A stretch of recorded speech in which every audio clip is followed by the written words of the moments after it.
le dit bien souvent sans même y prêter attention, pourtant le mot « Amen » nous engage plus qu'on ne le pense. Amen est un mot hébreu que notre liturgie a conservé tel quel sans le traduire. La richesse poétique de la langue hébraïque se déploie dans ces 4 lettres. La racine de ce mot renvoie à plusieurs réalités. Amen exprime ce qui est vrai, ce qui est solide, ce sur quoi on peut s'appuyer, ce qui est fidèle ou digne de foi. Bref, Amen est l'expression d'une confiance dure comme du béton. Toute confiance implique une réciprocité.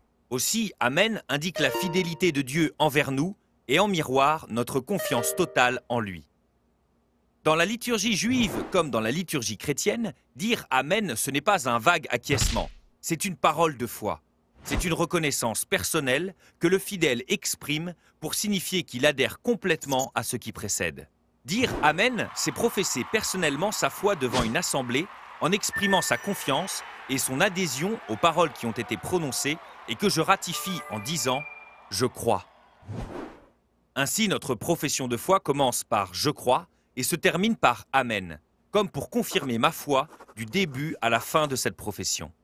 De même, lorsque le prêtre prononce seul la prière eucharistique, toute l'assemblée, et donc chaque fidèle, est invité à répondre « Amen », pour signifier qu'il adhère à ce que le prêtre vient de dire, et ainsi exprimer sa volonté d'être en communion avec lui et toute l'assemblée. Dire Amen, c'est ainsi faire partie intégrante d'un peuple de croyants, d'une Église qui professe sa foi.